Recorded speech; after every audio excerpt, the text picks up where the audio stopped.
বলছেন ভালো বাবু ইরকিল ইস্তিহাদা, এই অধ্যায় হচ্ছে ইস্তিহাদা অর্থাৎ রক্ত প্রদরের শিরা সম্পর্কে। রক্ত প্রদর যে ইস্তিহাজা হয়ে থাকে, রক্ত বয়ে থাকে, সেটা একটি বিশেষ শিরা থেকে যে শিরাটির প্রদাহ হয়ে থাকে, ইনফেকশন অথবা ফেটে গিয়ে থাকে, সেখান থেকে রক্ত প্রবাহিত হয়। আর সেটা অন্য হাদিসে কি রয়েছে, রিকজাতুম মিনাশ শায়তান, শয়তানের লাথির আঘাত বা শয়তানের আঘাত। 327 নম্বর হাদিস, মা আয়েশা রাদিয়াল্লাহু তাআলা আনহা থেকে বর্ণিত, জাওজুন নবী সাল্লাল্লাহু আলাইহি ওয়াসাল্লাম, নবী সাল্লাল্লাহু আলাইহি ওয়াসাল্লাম সহধর্মিণী বলছেন, আন্না উম্মা হাবিবা উস্তুহিজাত সাবআ সিনিন, উম্মে হাবিবা বিনতে জাহাশ, জাহাশের মেয়ে, জি যায়েনব বিনতে জাহাশ, রাসূলুল্লাহ সাল্লাল্লাহু আলাইহি ওয়াসাল্লাম সহধর্মী যায়েনব ছিলেন জাহাশের মেয়ে, আর উম্মে হাবিবা রাসূলুল্লাহ সাল্লাল্লাহু আলাইহি ওয়াসাল্লাম শালিকা। এই উম্মে হাবিবা উস্তুহিজাত সাবআ সিনিন, 7 বছর ধরে, একটানা দীর্ঘদিন, দীর্ঘ 7 বছর ধরে তার ইস্তিহাজা হয়েছিল, রক্ত প্রদারের রোগিণী ছিলেন তিনি। ফাসালাত রাসূলুল্লাহ সাল্লাল্লাহু আলাইহি ওয়াসাল্লাম, এই মর্মে রাসূলুল্লাহ সাল্লাল্লাহু আলাইহি ওয়াসাল্লাম জিজ্ঞেস করলেন যে কি করব, গোটা মাস ধরে আমার রক্ত থাকে, পাক হইতে পারি না, অথবা 2-4 দিন বন্ধ থাকে, আবার শুরু হয়ে যায়। ফামারাহা আন তাগতাসিল, তাকে বললেন যে তুমি গোসল করে নিবে, তাকে বললেন যে তুমি গোসল করে নেবে। ফকাল, আর বললেন হাদা ইরকুন, এটি শিরা বিশিষ্ট বা বিশেষ একটি শিরা, বিশেষ একটি রগ যেটির প্রদাহ হয় আর সেখান থেকে রক্ত প্রবাহিত হয়, সেটা রহেম থেকে, জরায়ু থেকে আসে না, সুতরাং সেটি মাসিক নয়। হাজা ইরকুন মানে হাজা দামু ইরকিন, এর আগে বলেছি। তো রাসূলুল্লাহ সাল্লাল্লাহু আলাইহি ওয়াসাল্লাম গোসল করতে বলেছিলেন, গোসল করতে রাসূলুল্লাহ বলেছিলেন যখন মাসিক থেকে পাক হবে, যে এটা ছিল মাসিক, পার্থক্য রঙের মাধ্যমে করতে পারছে বা দুর্গন্ধের মাধ্যমে লক্ষণ থেকে পার্থক্য করতে পারছে, মাস বা অভ্যাস ছিল 6 দিন 7 দিন, ওই তারপরে গোসল করে নেবে। আর এইটা হচ্ছে গোসল, নবী সাল্লাল্লাহু আলাইহি ওয়াসাল্লামের হুকুম ছিল এটা, গোসল করে নেবে। কিন্তু তিনি উম্মে হাবিবা রাদিয়াল্লাহু তাআলা আনহা সুস্থ মানুষ ছিলেন, সবল মানুষ ছিলেন, সাহসী মানুষ ছিলেন। কি করতেন, ফাকানাত তাগতাসিলু লিকুল্লি সালাত, প্রত্যেক সালাতে যেন গোসল করতেন, 5 ওয়াক্তে 5 বার করে গোসল করতেন। কেউ কেউ মনে করেছে যে এটাই হয়তো সুন্নাত তরিকা বা এটা রাসূলুল্লাহ সাল্লাল্লাহু আলাইহি ওয়াসাল্লামের নির্দেশ। না, কোনো হাদিস দ্বারা প্রমাণিত নয় যে রাসূলুল্লাহ সাল্লাল্লাহু আলাইহি ওয়াসাল্লাম প্রতিটি ওয়াক্তে গোসল করতে বলেছেন। খুব বেশি বলা যেতে পারে যে সাহাবীরা যখন আমল করেছেন, তার এটা কি ছিল, তার এটা পছন্দনীয় বিষয় ছিল যে তিনি মনে করতেন যে আমি এক তো গোসল করলে মানুষের শরীর ঠান্ডা হয়, আর শরীর ঠান্ডা হলে স্বাভাবিক জানা আছে রক্ত কম প্রবাহিত হয়, রক্ত ভিতর থেকে কম প্রবাহিত হয়। যাদের নাকে রক্ত পড়ে, যেমন বাচ্চাদের কিন্তু একটা ইয়ে আছে, বড়দের হয়তো কম পড়ে, কিন্তু বাচ্চা বয়সে অনেক বাচ্চাদের, বিশেষ করে আরব দেশে খুব রক্ত পড়ে।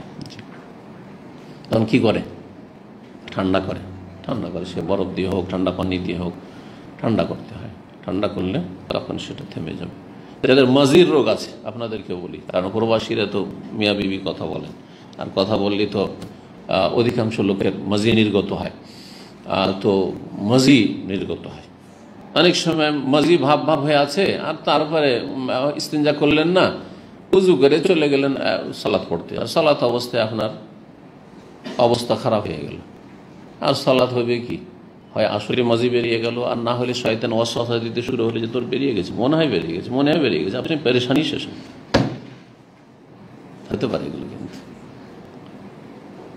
তো কি করবেন, গরম পানি না ঠান্ডা পানি দিয়ে আপনি ইস্তিনজার পরে, প্রথম ইস্তিনজা করেন, ইস্তিনজা করলে থেমে যাবে মাজিটা, ওইভাবে কন্টিনিউ আর বেরিয়ে আসবে না, যা বের হচ্ছিল আর বের হবে না।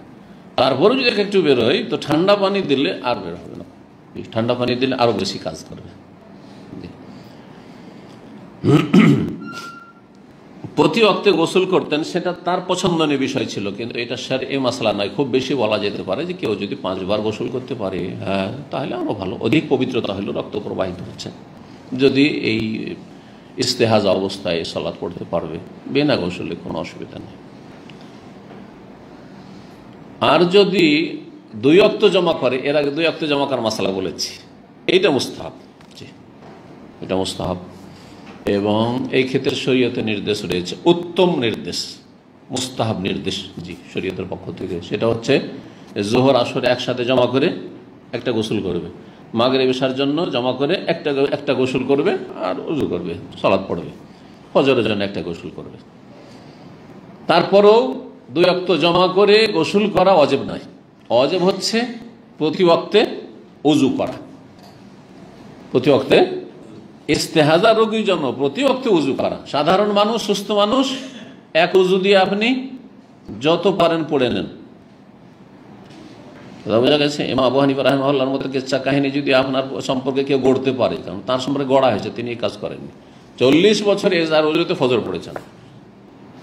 তো যেই ব্যক্তি 40 বছর এশার ওযুতে ফজর পড়বে, সে নেকির কাজ করেছে না গুনার কাজ করেছে? গুনার কাজ করেছে। তার স্ত্রীর হক আদায় করেনি। অথচ স্ত্রীর কাছে দিনে যাক আর না যাক শরীয়তের বিধান হচ্ছে রাতে যাওয়া ওয়াজিব। আপনি সারাদিন যান না স্ত্রীর কাছে, বাইরে আপনি রুজি রোজগার করে বাড়ান, কিন্তু রাত কাটানো ওয়াজিব স্ত্রীর কাছে। কথা বুঝে গেছে? আর যদি নাইট ডিউটি করেন তো তার বিকল্প আপনাকে দিন কাটানো জরুরি। যদি 2 স্ত্রী আছে, শরীয়তের বিধান হচ্ছে যে দিনের ক্ষেত্রে কম বেশি করলে অসুবিধা নেই।